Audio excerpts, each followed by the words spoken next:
thought maybe it was a person that was holding this light. However, he said there was no bounce to it at all. It began snaking its way down the ravine, picked up speed, hit the bottom of the ravine, picked up more speed, came up the other side, towards them. They decided to get the hell out of there. They turn the vehicle back, they go back to the main road, they point it towards the road going into Deep Creek campgrounds, and they sit there for about an hour, shaking and trying to understand just what the hell they saw. There's 2 men and 1 woman in the car. Both passengers were shaking. The driver told me I sat there with a pistol on my lap, and we just sat and watched. The woman in the back was crying hysterically because she was so afraid of what was going on. Now I have to give them credit. Perhaps youth is considered a little stupidity. They decided to go back after an hour. I would not do that. I would advise none of you to do that as well. They decided to drive back. They don't see the light, they don't see the beams, and they park at the Deep Creek campgrounds. They were so freaked out, they didn't even get out of the vehicle to pitch their tents. I wouldn't. The woman tells me, this may sound gross, but I was so freaked out I didn't want to leave the vehicle, so I just rolled the window down, stuck my butt out, and peed. They somehow fall asleep, and all of a sudden they hear some fluttering sound. That's what everybody says until it's your turn. Morning is broken, and they wake up, and they see a hummingbird inside their vehicle. Now it's possible, it is possible that this bird flew in the short second that window was down. But I can tell you, I have investigated other cases that involve contact with non-human entities that have sightings of hummingbirds with them. In fact, Native American culture and other cultures have a lot of symbolism in the hummingbird. They believe the hummingbird symbolizes a messenger or a connection between worlds. I believe, this is my own belief, that this hummingbird was put there by them. A message was sent. You saw us. We saw you. 5 right now. We want to let you know I'm shadow banned. we are just part of this world as much as this hummingbird. And we're no more threatening than this hummingbird. Let's get into our next case. Now before we kind of get into it, I'm going to show you a trail cam photo. I know there's a lot of people here, I've spoken with people here that are mediums, psychics, people who have intuitions. If this image means anything to you, please get with me after the presentation. If you have any sort of inkling as to maybe what this is, come talk to me. We're still trying to figure this out. It may be nothing, it may be something. There's no right answers, there's no wrong answers. So let's get into this. This is Mufon case 120608 from Delta, Colorado. The investigator are Seth Feinstein and Anniversary Feinstein, a married couple. Seth is the state director of Colorado. He's also a member of the photo analysis team. He is our regional director. Anniversary is a state director over, I think, 9 different states. Up to 21 watching now. Team. You will not find people in Mufon that wear more hats than Seth and Anniversary. And they are damn fine people to have. Amazing investigators and just great people. Now, Delta, Colorado is in what is known as the North Fork Valley area. I believe that the North Fork Valley area is one of the most underappreciated hotspots for high strangeness. In fact, in this same town, Delta, Colorado, last year, Seth and Anniversary Feinstein investigated a cattle mutilation case. There was a cow that was found drained of its blood, had the typical sharp instrumental cuts to it. They took soil samples from the area and sent it to Mufon's lab. Mufon has its own lab. And they found that the soil closest to the cattle had higher levels of radiation than the control samples further back. Also, there was an almost 2-inch divot in the ground, leading us to believe that this cow had been dropped from a high up. Here is the North Fork Valley area. There's a lot of towns there. There's Delta up in sort of the upper left-hand corner. So I did not investigate this case, however, I did talk with the main witness after the case had concluded. He and his family live on a very large piece of land that has several hundreds of acres. I don't mean to brag, but I own 1/10 of an acre in Salt Lake City, so you can fit a lot of dust on this property. They take care of the land. I believe they have sort of like cattle and things like that. They live off the land. They have a dog, a husky, high energy. And this area is perfect for a high energy dog. They can run around for days. Go sniff things, pee on things, do whatever their important dog business is. One day, the dog refuses to go outside. They have to force it to go outside to use the bathroom. It is fighting them, tooth and nail. Now this guy tells me there are black bears and mountain lions in the area. However, he's never seen one. But when he saw his dog acting strange, he said, something's going on in this area, and my family may be in danger. I'm looking for the treasure. He goes and buys a trail cam, puts it up on a post, and points it in the area that the dog refuses to go to.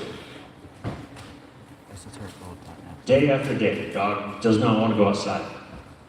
Finally, one day, they find the dog incredibly lethargic, to the point where it cannot even walk up or down stairs. They rush it to the vet. They go in there, they tell the vet all the things that have been happening with the dog. They say it may have been attacked by a mountain lion or a bear. We need to take a look at it. The vet says, sure. So huskies have a lot of fur on them. So the vet had to shave it down. And what the vet found was 6 uniform puncture wounds. 1 on each side of the hip area, 1 on each side of the ribcage stomach area, and 1 on each side of the upper shoulder, lower neck area. The vet tells him, your animal was not attacked. I've seen a lot of animal attacks in my days. In fact, I don't know what the hell this is. I would like to run some tests. They take some swabs, they send it to the lab, it comes back negative. There's no infection, there's no weird things that they find out. Luckily, the dog makes a full recovery. But that day, they return home, going, what the hell's going on our property? He decides to check the trail cam. And we have this guy here. If you look in the upper left-hand corner, we have one object, and sort of in the lower right-hand corner, we have another object that's sort of slowly hovering above the ground or possibly touching the ground. Let's go ahead and zoom in a little bit. Scout system, scout spears.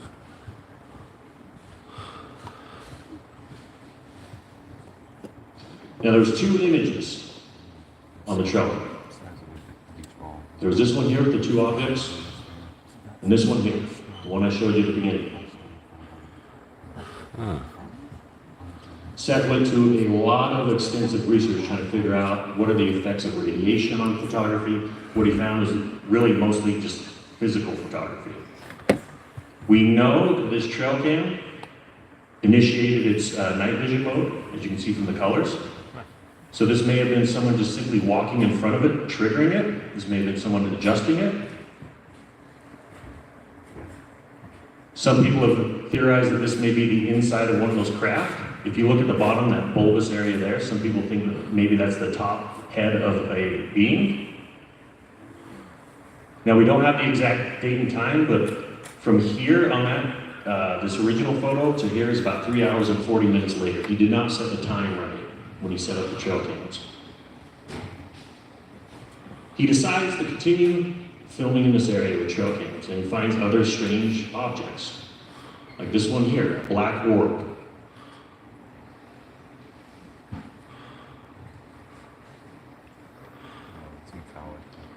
Now, if we look at it from a gradient filter, a lot of times we'll run this through a gradient filter to give us a little better idea of the shape and maybe some of the features on it. You almost see like a ring on the inside of it, a tiny dot. Almost as if this is a camera lens or an eyeball that's facing us. Huh. I got something. Now, orbs, they come in different sizes and colors. So at a different date, he captures this guy here, a white orb.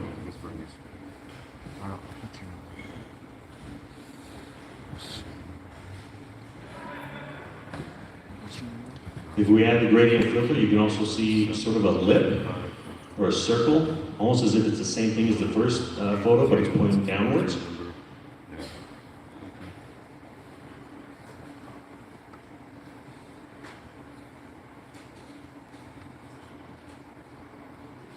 Caught this little guy a little later. This is when the night vision was snap. Now, I will say that trail cams, the night vision sometimes is not the best. What they have to do is they have to increase the exposure time in order to get certain images. So sometimes you see a streak across of an image that's moving. So this may just be a bug. I'm gonna be completely honest with you guys, but since it's in the case file, I want to show the people, hear your guys' opinions, and let you know that I feel like it's important to show everyone that's in these files. If it isn't a bug, I don't think it'd be very cute for this thing to land on your nose. And last but not least, on the right side, we have an object that seems to be flying in the air. Now this one, once again, people say maybe it's a bird that's holding on to something. If you look closely, it looks like that piece that's going downward isn't quite connected to it, though. And it seems like a large object. So maybe something, maybe nothing. Once again, I want to display for you guys, hear you guys' opinions afterwards. All right, let's get into our next cases. Florida. Now you guys may think the only crazy thing going on in Florida is alligators and snakes and people on bath salts, but there's a lot of crazy stuff going on in Florida. The investigator for this was David Toon, and some of the other members of the Florida chapter. David Toon is a retired military aviation, an incredibly sharp guy, and just an amazing investigator. So let's get into Umatilla, Florida, December 5th, 2023. We have a woman and her dog driving northbound on this road, when all of a sudden she hears a metal screeching sound. It's almost painful. Her dog begins to yelp as if it's in pain. All of a sudden, her car shuts off, her phone shuts off. Oh, snap. She feels static and pressure on her head. She sees a black triangular craft fly overhead, going from west to east. It is so low to the ground, it clips the top of a tree. She told investigators it cut that tree like it was nothing. That's lovely. Not too long after, it was followed by 2 fighter jets. Her car was not the only one to be stopped. There's multiple cars on this road that went dead. She exits the vehicle, and everyone exits the vehicle, and they all have physiological effects. The main witness was shaking. She saw a truck driver that had blood coming from his ear. Another woman got out of her car, and she had wet herself. A man got out of his car, and he just sat down in front of the car and just started crying. A couple moments passed. She gets in her car, and out of fear of what's going on, they all leave. She goes home, and luckily, she reports this to Mufon right away. Mufon investigators investigate her and her husband. Her husband said that when she came home, she was in a state that he has never seen her before. The investigators take electromagnetic readings of her car and compare them to the exact year, make, and model of another car's control. And what they found was the driver's side had a lower electromagnetic reading compared to the control. And the passenger side, the side that the vehicle flew out of, had a much higher reading of electromagnetic energy. There was so much energy in this area as this craft flew by, it turned her car into a magnet. Wow. So let's get into the second That's wild. case. This was 27 days later, 43 miles apart. This one That was came a into man-made one, Enigma triangle Labs. ones. Enigma Labs is a privately funded UFO reporting company. And you can access all their database online and through their app. So not too long after New Year's Day of 2024, someone reports seeing something 200 feet above, solid black triangle with a light on each point, moving west to east, the same exact direction as the one before. TR3B. Seemed translucent, as they could see the clouds through it, dead silent, and appeared almost as if it were a hologram.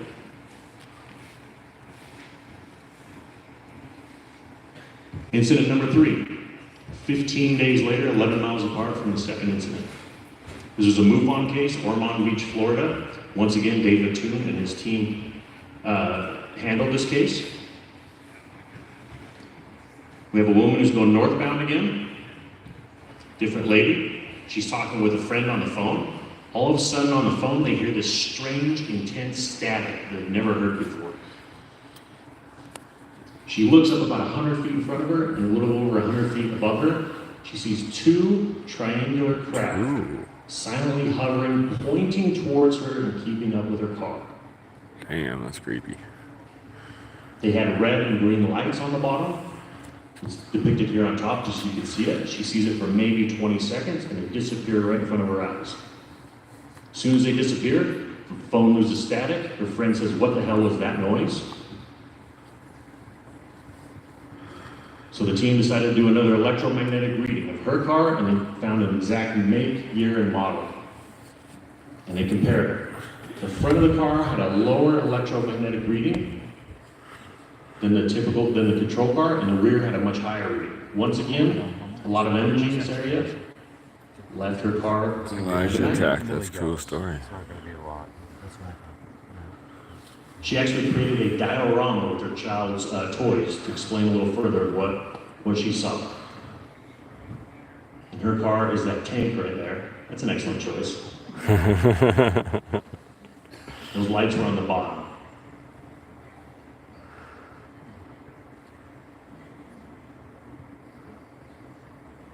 There's about several of them. Wild. So let's fast forward a bit. This year, May 17, 2025, 32 miles apart from Incident 3 and very close to Incident 2, Oak Hill, Florida. This case comes out of Newport, the National UFO Reporting Center. It's another UFO reporting agency. You can visit them at newport.org. They're an amazing organization. We always check their cases too to see if anything correlates. And I found this one not too long ago. We have someone who was out late at night latching their gate. They heard a weird tone pitch ringing in their ears. Head began to buzz and felt like static. They saw a completely silent black triangle not too far in front of them. They quoted as saying, "My throat closed and I was struggling to breathe. It felt like a forced physiological response not typical of It's anxiety." killing me having to hold it up. Much like that first case I was telling you guys I about. bet you someone might have an extra one. I'm A gonna talk strong to Terry pressure was after. felt in their head to the point they began to feel pain. The rest of the night, they had a headache, was nauseous, and basically had to sit and cry. Wayne, I want to hear your story The at a next day, later they time. seemed to return to normal. How many people? 12 now. It fluctuates. So what do we have here? Let's check some flight maps. This is what David Toon checked out. This shows all the different paths and areas, a VFR map they call it. This is that first Mufon case. If you see that black car there, that's where the first incident happened. And if you see, it's kind of hard to see, it's a little busy on here, but you see a gray line that goes southeast and then shoots directly east. That gray line went right over where the incident happened. And that gray line happens to be a military flight path, designated for military Maybe vehicles. set it up in a chair or something. The second Mufon case, where the lady saw the two triangles hovering above her. If you see that red X right there, that is where her car was at. Once again, we have a gray line that goes downward. This gray line is the Right military here, route. put it in that drink. Note for known or unknown uses of low-level routes for test flights, training, or normal operations. Like that. Yep. So is it unknown? Or is it the infamous TR-3B? The TR-3B is believed to be a top-secret military aircraft. It uses technology Welcome, from Waterman. recovered non-human craft. Donut. Has anti-gravity capabilities. Typically a solid red and or white light on each vertex. And sometimes it's described as having a porthole right in the middle of a bright white light. Also, cloaking abilities. Utah is no stranger to TR-3B sightings. We had two incredible sightings in downtown Salt Lake City. The one in fall of 2012, the lady was driving to get on I-15. She got off work a little early. She was trying to beat the traffic. She was stopped at a light. She looks up. She sees a triangular craft. She told me it was either incredibly shiny or translucent because I could see the clouds through it. or reflecting off of it. She sees it for one block, it banks to the left, and disappears right in front of her eyes. Another notable case, October 11th, 2013, in Wellington, Utah. A retired police officer sees a giant, silent, black craft Brown Mountain. hovering overhead, followed by two military helicopters, solid black with armaments. They were flying so low, he could make out the color of the pilot's helmets in the helicopter. He waved to them, and to his complete amazement, one of the pilots waved back. That was sweet one.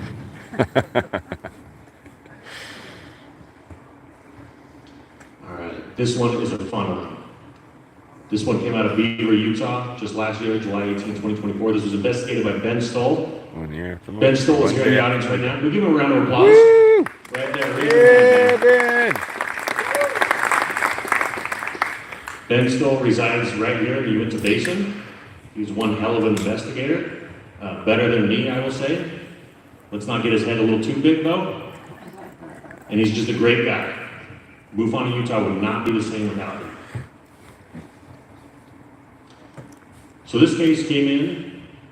It was a husband and wife driving northbound right outside of Beaver. When the wife saw a black object, big black object, zoom past the car silently. And it was going so fast it freaked her out. She whipped her head back around, saw it in a split second, and this thing was gone. The driver did not even see it. Luckily, they had a dash cam. They pulled over at the next stop. They took 3 screenshots, pulled from it, not video, screenshots, and submitted it with the case. When I was reading the explanation and seeing these screenshots, I assigned the case to Ben. And I said, listen, just from looking at the screenshots, this thing may be a bug or a bird. See if you can get the video. He says, absolutely. He gets to work, he finds the video, gets him to email it to him, talks with both witnesses, and he's watching the video. We have the screenshots. We have the timestamp. And he goes, I'm not seeing anything. I go, what? How is that possible? So finally he pulls it into a video editing software, and he had to go frame by frame in order to see this object. Now let's talk about this dash cam. This is a really nice dash cam. We have the date and time stamp. We also have GPS. We know the exact location this vehicle was at when it happened, and it also has the speed that they're traveling. Now, one other cool feature of this dash cam is it can record up to 4K resolution. They had it set to 2K, somewhere in between typical 1080p high definition and 4K, but they had 2K set for 60 frames per second, which is absolutely key to this case. Most dash cams will typically do like 30 frames per second. You don't need a lot of frames in order to figure out whose fault it was in an accident. So that is right where they're at right there. We know that from the GPS location, they're going northbound.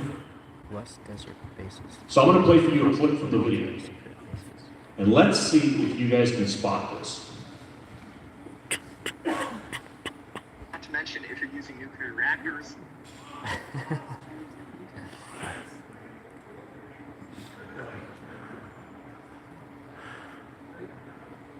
By raise your hands, how many people saw the object?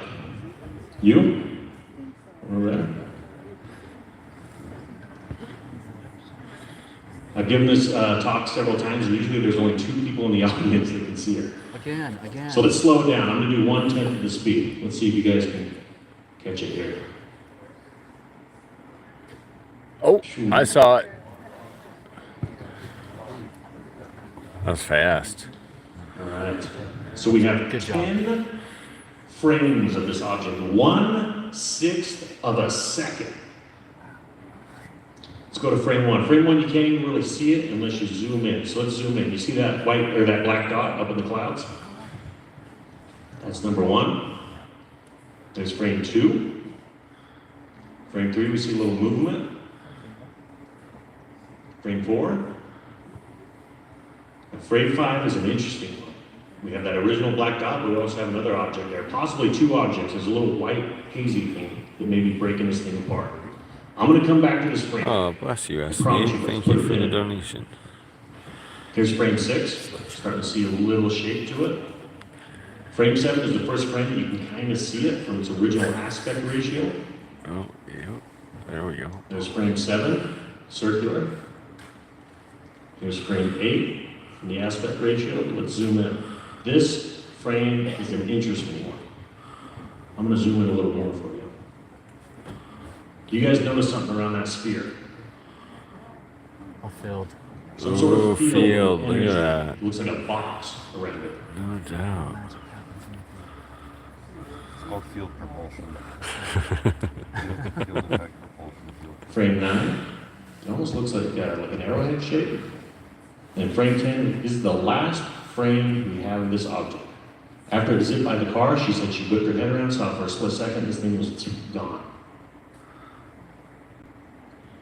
By frame 11, this thing's past the car. It's behind them. So, we don't have two video angles, unfortunately, so you can't really figure out the distance, which would figure out the speed. It's almost as if you close one of your eyes, you lose depth perception. However, we do have witness testimony that this thing came from far out and zipped past the car. So humor me for a second, because I was interested in how fast this object could possibly have been going. So in frame 8, you can kind of see it up there, and it's sort of in between the trailer that's right in front of them and the diesel that's up ahead. If that object was in between them in frame 8, I said, let's see the distance between frame 8 to 9, 9 to 10, and 10 to 11. Now I'm being generous, because by frame 11, this thing's behind the car. Shout out, Craig. Good to see you. It does. They were going 80 miles per hour. So I started thinking, how the hell are we going to figure out distance on this one? So I started looking at the fence post, and I go, is there some way that the fence post could give us some things? I said, no, they could probably put a fence post up, however. So I went for a walk, that's how I sort of think. And while I was walking on the road, I saw the same dash lines that you have here. I said, well, I wonder if those things are regulated. Turns out they are. Each white dash on the road is 10 feet, and each gap between it to the other one is 30 feet. So if we count them up, we have about 6 of those lines and areas in between. Now, I don't mean to sucker you guys into a mathematical problem here. We're going to break out a little algebra here. We also know, so we have about 240 feet possibly between us and this object in frame 8. We also know that the car is traveling at 80 miles per hour, so we have to subtract that from the distance traveled. And it comes out to rounding up to 6 feet. 1/20th of a second. So let's do some algebra. Don't leave, hang in there, class, hang in there. I wanted to figure out what it was miles per hour wise. I just want to show my work here. I grew up around Los Alamos. I believe this object was going at least 3,190 miles per hour. Check that out, Blazing Stars. Now, if you remember, hang on to the questions real quick. Well, I'll have some time afterwards, don't worry. Yeah, me too. So, when I originally assigned this case to Ben, all we had is the 3 screenshots. We did not have the video. And I told him this may be a bug or a bird. After calculating this, I told Ben there's no way that's a bug. I told him, however, it could still be a bird. Stuff like that. If that bird had a rocket up its ass. Power systems. Here's some closer-up images from frame 8, 9, and 10. So they've given Now, I will say we submitted this to the photo analysis team at Mufon. We wanted them to take a look at it. One of the photo analysis experts emailed me back and said, hey, this is crazy, but in frame 10, this thing oddly resembles the same shape as that gimbal video. Oh, it does. I'll give a shout out to Greg Cisco that pointed that out from Illinois. All right, I said we were going to put a pin in it. That part where it breaks apart into multiple things. We have frame 4, a tiny black dot there. Frame 5, we have possibly 2 objects. Frame 6, frame 7, and by frame 8, that original dot disappears. Now, what could this be? This could be known what is called a pixel refresh error, or a stutter, meaning that certain areas on the camera are frozen in place. So certain pixels are frozen there while everything else is being refreshed. Sometimes if you're streaming movies at home, you'll see this. If you're streaming a movie and all of a sudden the bandwidth drops, everything gets a little blocky, certain areas are moving but others are not. However, I studied this as close as I could to center it. Elijah Jack When a car is for moving with Mark natural motion, you don't McCandlish see and the bounce. Flux Liner. I'm Or sitting things with that you could Aiden. describe as Alright, saying, Aiden hey, knew. that pixel was We got somehow Michael, but we moving got with the car's Aiden, and movement. Aiden was a good I do friend not of Mark think it's a pixel McCandlish. refresh error. Knew him The other personally. explanation is there's 2 objects, possibly 3. There's a little white area in between splitting that second object. The third explanation is, the one that I believe, is that original dot, the port, or the portal that that thing shot out of, and it closes up on frame 8. Oh, fascinating. Play that again? That original dot, Play it from that. yeah, right there? Yeah. Sure. Into one. Oh, By look frame at 8, that. The original dot just disappears. Wild. What about the first few frames?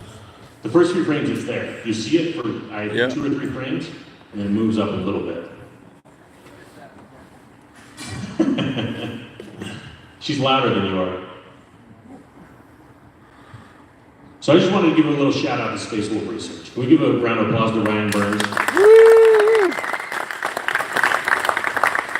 Ryan has been incredibly generous to Mufon in Utah, and I love the guy. And I'll be the first to admit, when I became state director, I sort of swung that title around in order to get my foot in the door and be able to investigate his property. There we are right there in front of the UFO hotspot sign. I noticed a lot of you taking pictures of the UFOs, but not taking pictures of us. I was just wondering why. You're not handsome enough or interesting enough? Fine. So I just want to let you guys know, in April of 2024, we went out there to do an on-field investigation. And at that time, I was not an experiencer, I had not seen anything, but we saw a lot of incredible activity. We caught a UFO on camera, we caught some strange noises, and one thing we caught was, Mari, hey, there's Ryan's mother right there. Can we get her a round of applause? I don't know. Shout where out to they're the at. moms. Anybody know Mari's friends? Over there. Shout out, moms. She's amazing. So I wanted to bring something up, because I think this is important for you guys to know. We found a tooth on the property. Whoa. Found out later it's a canine tooth. Huh. I know many of you are very interested in the legends of the dire wolf. So I wanted to give you guys a little comparison. There's coyote teeth to the left of it. 2 coyote teeth, and that's the one we found. Oh, wow. Pretty big. It's safe to say it's not a coyote. Not a wolf. And I took it, we had it analyzed, just physically analyzed towards other teeth. And it turns out that this thing was the size of possibly coy wolf or even wolf. And yesterday I signed it back over to Ryan. He's going to do some more research and analyze it. And so I just want to let you guys know Ryan's speaking a little later. Please go check him out. He's an amazing asset to, I don't even say the Uinta Basin, I think, for the phenomenon worldwide. He's a great guy. I just want to give him a shout out. So one more thing before we get to our last case. There are 2 Will do, University Blazing of Stars. Utah Thanks for professors that sharing. wrote a paper about UFOs and UAPs. And it's not a paper debunking it, it's literally leaning towards saying, hey, people are seeing things that we cannot explain. Rich Medina's author 1, he's a member of the Utah chapter, very bright guy, love chatting with him. And in this report, they have a heat map. They took data from NUFORT, the National UFO Reporting Center, and they crunched the numbers, and per capita, per county, we have a heat map. And it's safe to say we're best in the West. Look at the West of the United States. Look how red hot that is. Damn. Especially when we're talking about the 4 corner states and Nevada. Enigma Labs, that independent company I was talking about, they released their own heat map, but it was just state to state. Once again, their conclusion was the four corner state's on fire. And New Mexico was off the charts. Yeah. So we're gonna get a little strange here for a second. Ooh. Dinosaurs are normal. So this was San Rafael Swell. We went camping there last summer. It's a beautiful place. If any of you are in the area, please check it out. They have petroglyphs there. It's an amazing area. Oh, we be checking that out on And one our of the main flight back. attractions here is this fossilized imprint of a dinosaur foot. That's my buddy Cody Sparks' arm next to it. This footprint is believed to have been put there during the Jurassic period, 140 to 200-ish million years ago. So my buddy Cody has seen me give this presentation before, and he was doom scrolling on YouTube or Instagram, and he found a video of a woman sort of discrediting that dinosaurs had sort of roamed the United States. She said, well, if dinosaurs roamed the United States, and they were everywhere, why aren't I digging in my garden in the backyard and finding dinosaur bones? Why aren't we tripping over dinosaur bones? So an expert took her video and corrected her, not so nicely, but he corrected her, by saying the reason you're not tripping over bones is because in order for a footprint or bones to be preserved, they most likely need to be where there is sedimentary rock. Mudstone, limestone, so on and so forth. When these dinosaurs die and they become covered with dust or mud, as they biologically begin to break apart, their bones will take these minerals in and it reinforces it. It actually becomes stronger than the bone is before it. It's allowed to withstand the test of time, millions of years. And he shows this map here. National parks with dinosaurs. Sites with dinosaur fossils in building stone, associated dinosaur fossils. We have number 12 there, which is dinosaur monument. That grouping there, four corner states. Oh, yeah. Cody says, man, I'm telling you, man, it seems like all those areas are where the hot spots are at on that map you showed. So I said, hey, let's overlay the map. Oh, yeah, look at that. Wild. You map It's reptilians. Montana. There's another map, national natural landmarks and national historic landmarks with dinosaurs. Dinosaur is just another So if word we for overlay the dragon. map, you see a lot Dragon. of correlation there as well. Now, I'm not saying aliens have anything to do with dinosaurs. I'm going to be very clear here. That area is What I am also doing is where all posing of the the question, uranium why is mines it are. The Really? main the source of areas that uranium are mines prime in the geologically United to States. preserve It's the bones same area. are also the same areas we are seeing a lot of activity. Could it be Which means these the- areas are Which means the allowing level of exposure of the soil, to I pop mean through of the to our rock, existence easier? is much further down. Is the climate better for them? Are they mining something in the earth that they need or want? Oh, are they mining uranium? It's simply a question. No, they're not stupid. They don't want uranium. All right, let's get into our last case here, the water. My phone might die, So and this I case came apologize if it in does, September everyone. of 2023, but it's on August 2023. Hit my desk. And before we get into it, I wanted to show you guys a little something. So this is you at the basin, preaching to the choir here, we're here. In case you wondered where we're at, I do that sometimes too. So when I became a field investigator and I had full access to the database, I was curious as to if I were to crunch the numbers and find out which counties per capita had the highest instance where Mufon deemed the case to be unknown.